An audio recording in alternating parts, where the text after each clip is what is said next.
Hi, everybody. Thanks for having me today. If I start getting frazzled, it's because I just pulled an all-nighter, because tonight is our opening night. And so I've been going about 26 hours now, and I expect to go another 12 or 14. So, but this is our fun time of the year, so I'm happy to be here. I'm happy to be part of BlogCon. This is really a cool place to be. The one thing I am sorry about is I'm not going to be able to stick around after this to meet all of you guys and to network, so I'm going to leave some business cards and things out in the lobby if you guys have any questions about anything I'm going over or want to connect later on. Pick one up and get in touch with me, so thanks very much. So my presentation is called Slapshots in Social Media. This is obviously hockey specifics, a lot of the stuff that I'm going to be talking about, but there are generalities in what we do that you can apply to your blogs or to your social media efforts, to your small businesses to help engage your customers, engage your followers, and just kind of grow your presence online. So just a little bit of background on the Penguins if you don't know about us. We're one of the 30 teams in the American Hockey League. We are the top developmental team for the Pittsburgh Penguins of the National Hockey League. More than 120 players who have started their careers in Wilkes-Barre have gone on to play for Pittsburgh or for other National Hockey League teams. 10 former Penguins were on the Stanley Cup team in 2009, and we do start our 16th season tonight at 7:05. So if you guys aren't doing anything later on, come on out, support the Pens. Here's my shameless plug. We're doing a lot of cool stuff tonight with PSP Strong and with the Pennsylvania State Troopers that are currently engaged in the hunt for the alleged shooter. So it's going to be a pretty emotional night, we think. It's going to be pretty fun. So just to give you a little bit of background on myself, I graduated from Ohio University with a degree in journalism. As Connor had mentioned, I've spent about 20 years in professional sports. I broke in as an intern with a professional indoor soccer team that was owned by the Pittsburgh Penguins called the Pittsburgh Stingers. I started as an intern and basically took over the entire public relations department in that the next week because the head guy quit. So it was a great way for me to get my feet wet into the business. In Wilkes-Barre, I do oversee our game night entertainment, which is what I was working on last night, a lot of the video creation that goes into the presentations, and I oversee our communications and our community relations as well. And Slapshots in social media, I figured if I'm presenting at BlogCon, I better start a blog, so basically it focuses on items going on around the sports world and how kind of best practices is kind of the way I would look at it. So.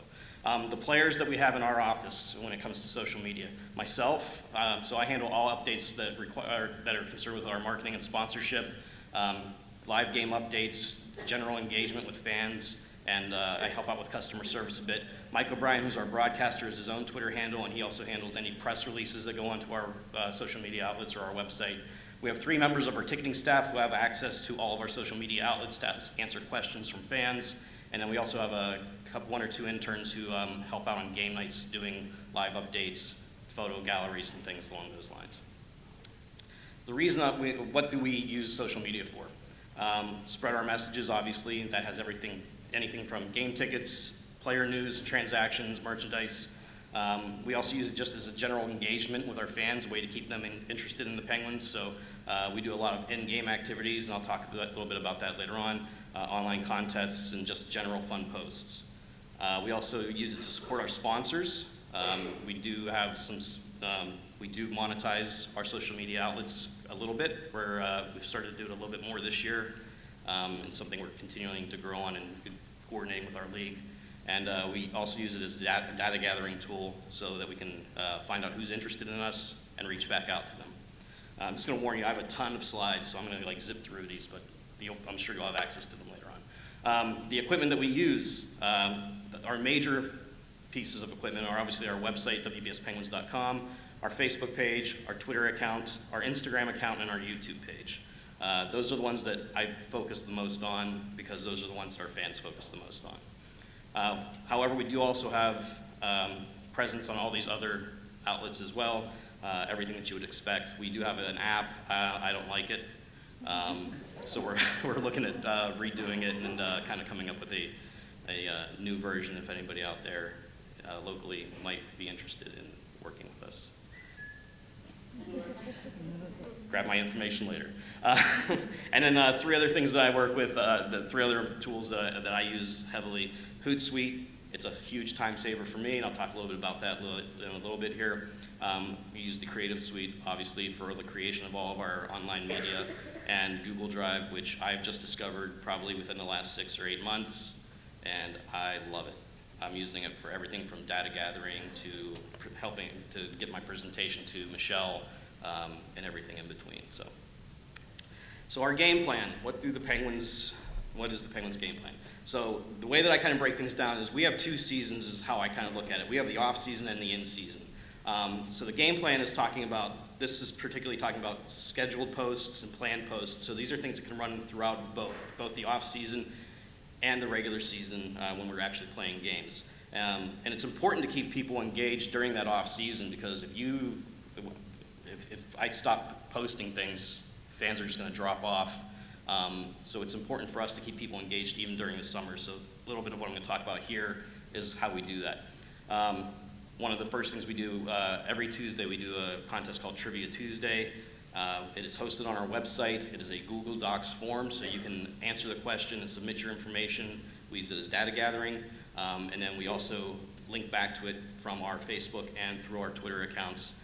And like I said, it's data gathering, but it's also fun because we do pick a winner, we do present prizes, we do mail them out to fans, we ask them to take photos and share them with us of them with their prizes, so it's a good way to keep them engaged with us. Another thing that we do a lot of, and a lot of you guys out there probably do, is Throwback Thursdays. One of the benefits that we have is we have a huge photo library going back to 1999, probably over 35,000 photos that I have access to. So if there's a special event in team history, or an ex-player is doing something, or one of our coaches is involved with something, we can go back and access that and use that as a Throwback Thursday. I always try to tie it into something that's going on. So the one that I have here is Elaine Nazardine. It was actually a double up because it was a Thursday, it was his birthday. He's our assistant coach, he's our former captain. So we actually post this across all of our outlets, but we slightly change the formats. So if you look closer at these later on, you can see the differences in the approach as it comes to the typing, the wording, and everything along with that. So those are 2 things that we can do all season long.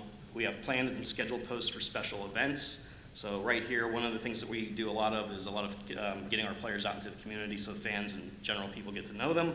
So we do a lot of things at local restaurants, local bars to get the guys out to meet people.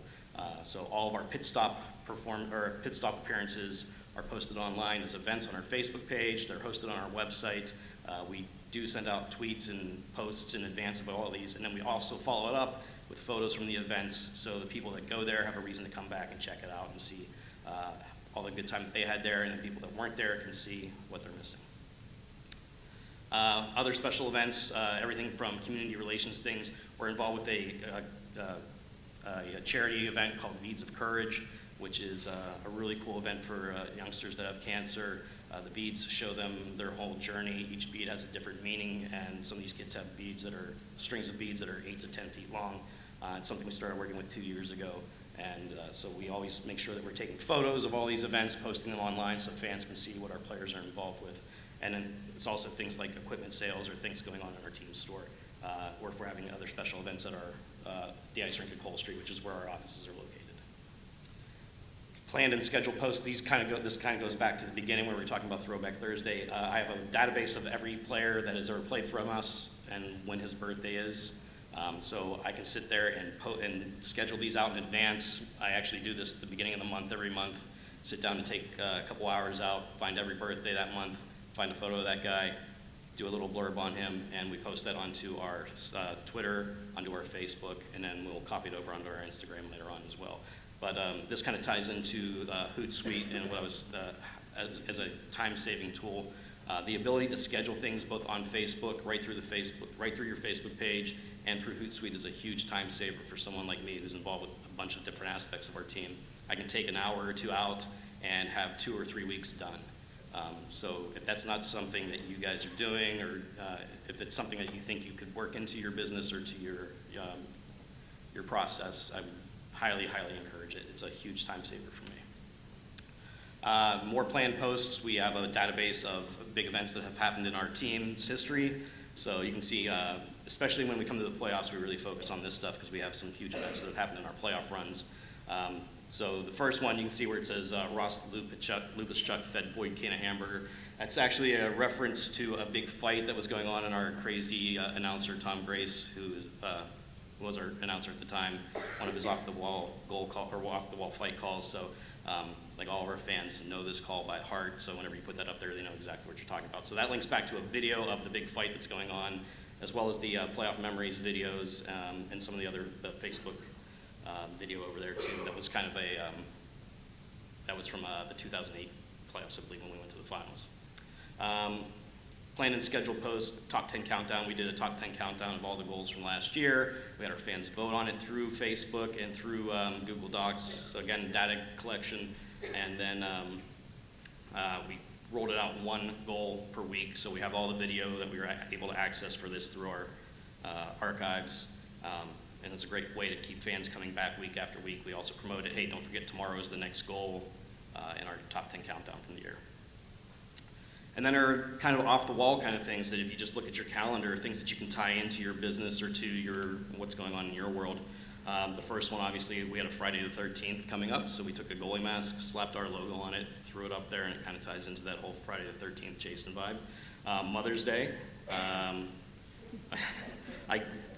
I did not take that picture.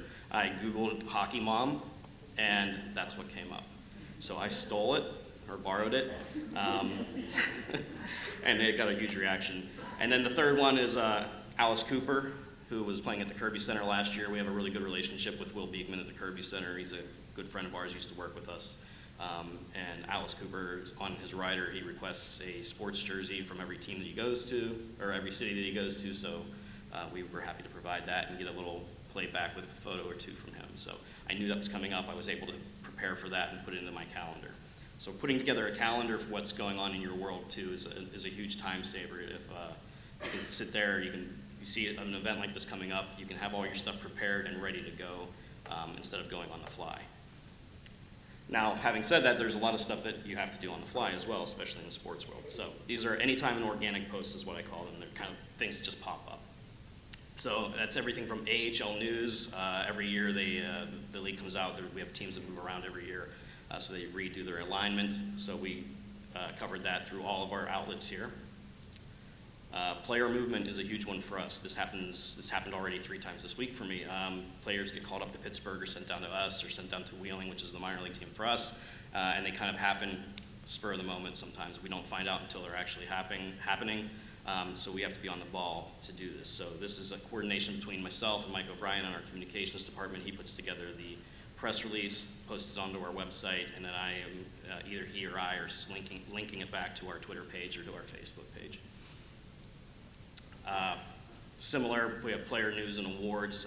We get some, if a player is nominated for a league award or wins something very similar to that. And one of the biggest things that we get play off of is our alumni. When people get called up to Pittsburgh and they have good games or they are making their NHL debut or something like that, excuse me, this is where we find a lot, probably our biggest numbers, and this has a lot to do with one of our major influencers, which is the Pittsburgh Penguins. And that's another thing that you kind of tie in here. If you have influencers that you're able to talk to and get to help you out and push you, I strongly encourage you talking to them and working with them. They're our family, so this is easy for me. I can just call them up and say, hey, we've got something going on down in Wilkes-Barre. Can you guys send out a tweet or two for us on this? And they're usually happy to do it. But it also works with our fans. Jason Iacona, who just won the Blog of the Year for sports, is one of our biggest backers. And I know that if I go to him, I say, hey, Jason, can you get this out to your blog or to your Twitter following? He's happy to do it for us because we kind of share things back and forth. But these are, anytime one of our guys makes his debut in Pittsburgh, we always throw up a picture from him playing up there. It gets great play. Marc-Andre Fleury made a huge save last year in one of his games, and it was very similar to a save he had made down in Wilkes-Barre, so we kind of tied it together and went back and found that video, posted it, and kind of made the connection there between the two. And then you can see the third one there is Jason Magna, who was a player for us. He made his NHL debut last year, scored his goal. Pittsburgh posted the video, so I actually didn't even have to do anything for this. They had the video posted. I just shared it on our page, and the numbers were through the roof. And these are a couple of quick Instagram things that we threw up there. The first one was all 6 of those guys in that picture had started last season with us and were playing in Pittsburgh at the same time last year. And somebody just happened to be in the locker room after a game and snapped this photo, and it was all 6 of these Wilkes-Barre guys hanging out together. So our fans loved it. It's very rare that you get that many guys from a minor league team playing for a major league team at the same time. So we were just kind of lucky to find that and to get it up there. And then we, 4 former coaches of Wilkes-Barre all participated in the NHL playoffs last year. Dan Bilesma, Mike Yo, Mike Therrien, and Todd Richards. Unfortunately, Dan's no longer with Pittsburgh. He was let go this summer, but he did win a Stanley Cup with them, and he was the coach for the U.S. Olympic team too. So it's really cool to see these guys that have started down here and then succeeding in the NHL, and our fans love to see that too, although they are very protective about their players down here. These are more organic things from the playoffs from last year. I do some travel with the team in the postseason, not as much in the regular season, but we were flying to St. John's, Newfoundland in that little plane, if you can believe it. So that was fun, but that was like a 6 a.m. on the tarmac, taking a quick photo and tweeting it out to our fans and posting it on Facebook, and it got really good returns. The one in the middle, we were hanging out in the hallway before practice in Providence, and they just happened to be pulling their cart for their catering around, and Reed McNeil there snatched the chef's hat off there, throws it on. And the last one, can't actually see it, it's a vine. That's Pierre-Luc Letourneau LeBlanc, who's our resident tough guy, playing nice with a little kid, and that got a really good reaction from our fan base as well. So that's kind of off days or anytime. Game day is a whole different situation for us. So if you're following us tonight, this is kind of what you can expect to see from us. And all this stuff is planned out in advance, and we can push it live. Even like right now, I have a lot of this stuff posted. You may, if you're following us, you may see stuff popping up right now. The first one is a quick Facebook update where we link back to where you can listen to our game on radio, where you can access our website where we have a game preview that's more in depth. Always put a graphic in there. It generally gets more engagement that way. And then we also tweet back to get to that information as well. In-game, we actually have 2 Twitter feeds that we use in-game. We have our main Twitter feed, which is at WBS Penguins, and then we have our game day Twitter feed, which is at WBS Game Day. The reason we have that is we use the game day one to do live play-by-play for fans that are really interested in every little thing that's going on.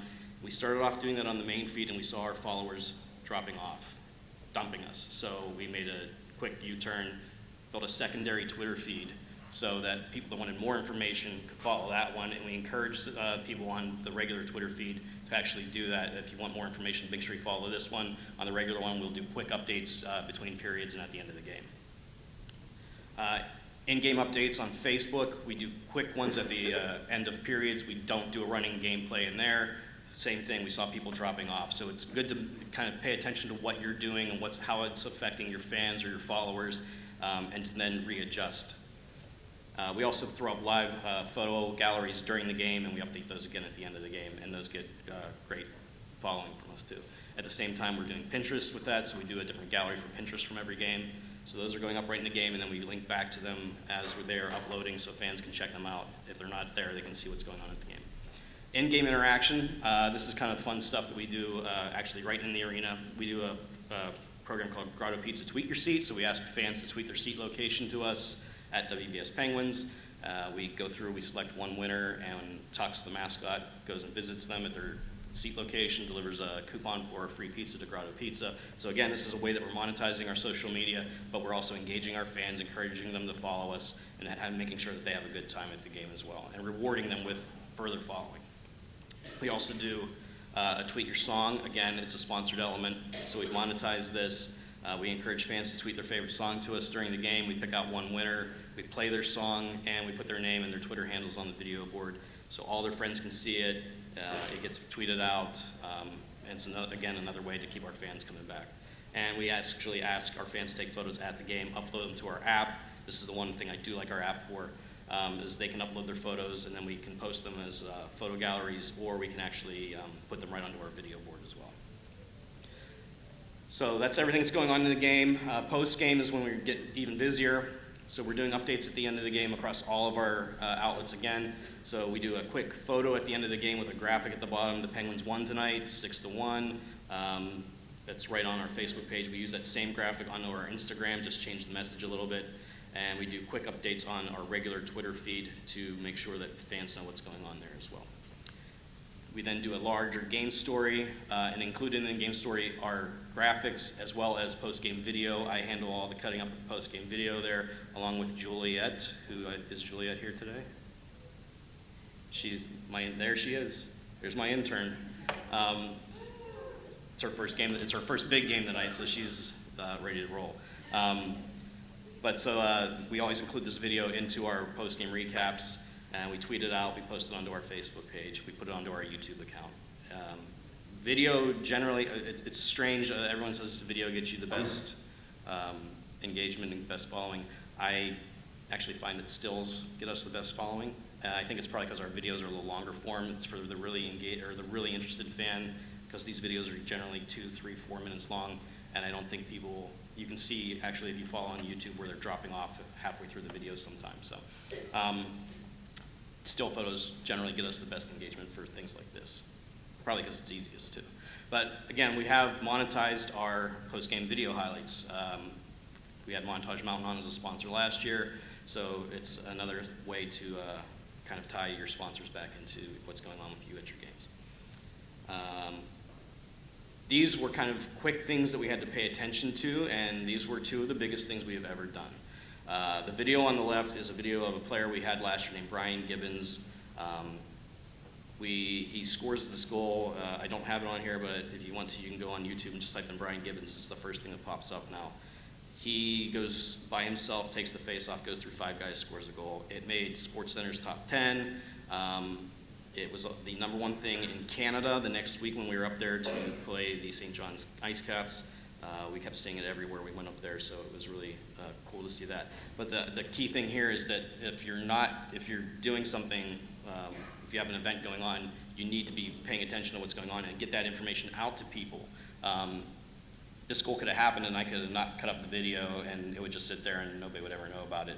But because we have the capabilities to do the video and to get it out through social media, it was huge. And actually I was going after my influencers with this. I have connections with a lot of writers in Pittsburgh from my time there. I have some connections with guys at ESPN, so I was tweeting out to them, hey, have you checked out this goal?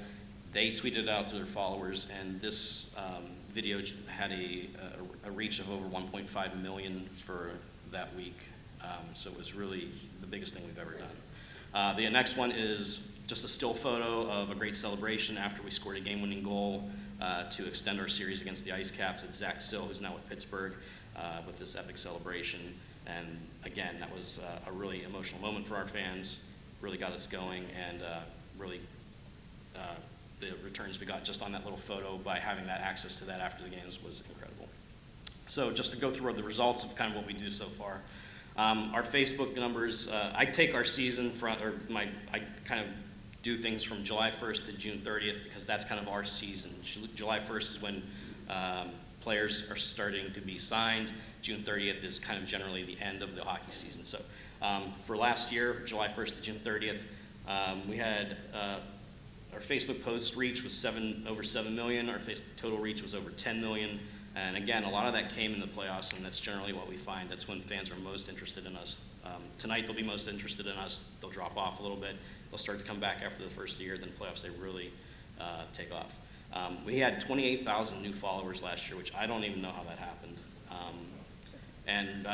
These numbers are a little bit, because it was through June 30th, we're coming up on 49,000 followers at this point. So we had a huge growth last year, and if you look, I break it down by month, give a report to my bosses every month.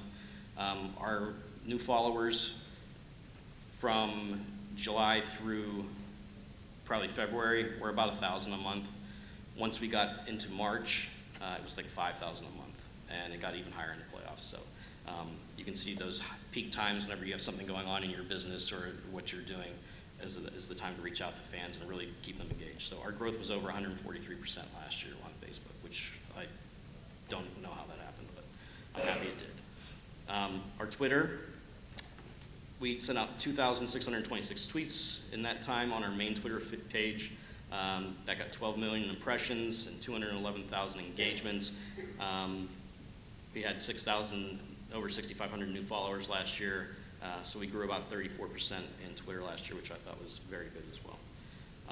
Our Instagram, which is kind of our fastest growing thing right now, this was, we kind of didn't do a lot with it until the playoffs last year. Then we started doing like those graphic posts, and that's when we really started to see our growth. So we're at 4,700 as of June 30th. I think as of today we're at 5,100. So we continue to see really good growth with our Instagram account. Our website had 313,000 unique visitors last year, over 1.2 million page views, and it's 2 pages per session. And a lot of I broke it down where we talked a lot about linking our social media back to our website. So you can see that the sessions that came from our social media outlets, there were 61,000 people that directly got to a story on our website through social media, 30,000 users, and 89,000 page views came directly from social media outlets, from us either posting it on Facebook or posting it on Twitter. Data gathering, with those online contests and things that I did. This is kind of, I didn't really start doing this. This is specifically for the Trivia Tuesday, and this is just from June of this year until September of this year. We ran 14-week contests. We had 1,168 responses. 614 of those were unique, so people that played week after week accounted for about 50%. And the big thing for us is 439 of those 614 were non-season ticket holders. We always ask, are you a season ticket holder or are you not a season ticket holder? That lets us know that it's somebody that has an interest in us, but has not made the jump to kind of jump on board. So those are people we can follow up with and talk to them about what's going on with our team, or maybe there's a ticket package that works for you, or if there's other information that we can get out to you about special events. So I know I went through a lot of that, and it's a lot of slides and everything, and it's all hockey related. But so how does that relate to everybody else in the room? These are the things I think anybody can take away from this. Create a calendar. This is a huge time saver for me. If I know things that are coming up, it gives me an opportunity to sit down and plan out way in advance posts that I can make, special events that are coming up. I do this a lot with our game schedule so that I can put events onto our Facebook page, events, calendars, and things like that. Schedule your posts when possible. Again, a huge time saver, and it's easy to do through Facebook. It's pretty easy to do through Hootsuite, especially for Twitter through Hootsuite. So those are 2 huge time savers for me. Identify your influencers, because when you know them and they feel like they have a connection with you, they are going to be more apt to get your stuff out to the bigger world and help them out on occasion as well. Find your voices. I like to keep our stuff kind of fun and flowing. If you go on and read anything, if you go on tonight, you're going to notice it's a little more stiff because I have an intern who is not really well versed in hockey right now, so I'm trying to teach him.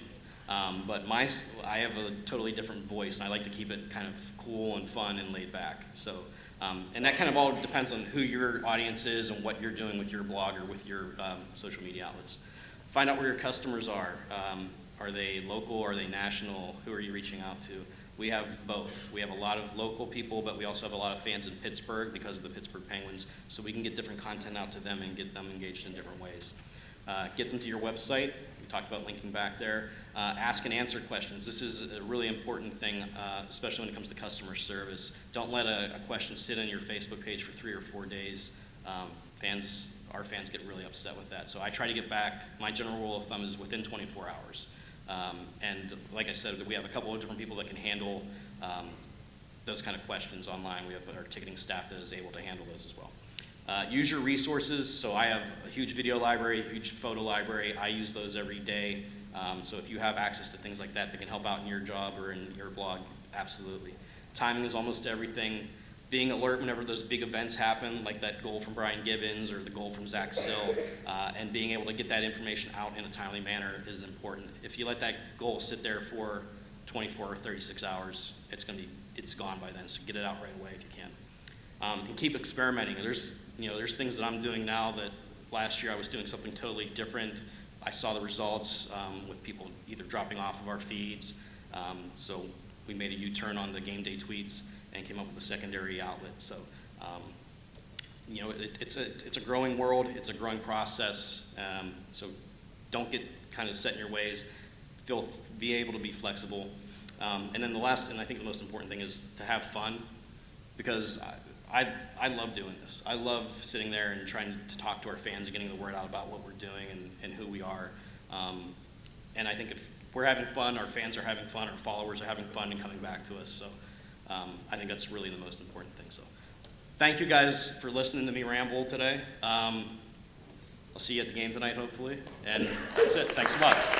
And thanks to Carla and Michelle and Mandy, because they put in a lot of work on this, I know. So thank you, ladies, very much.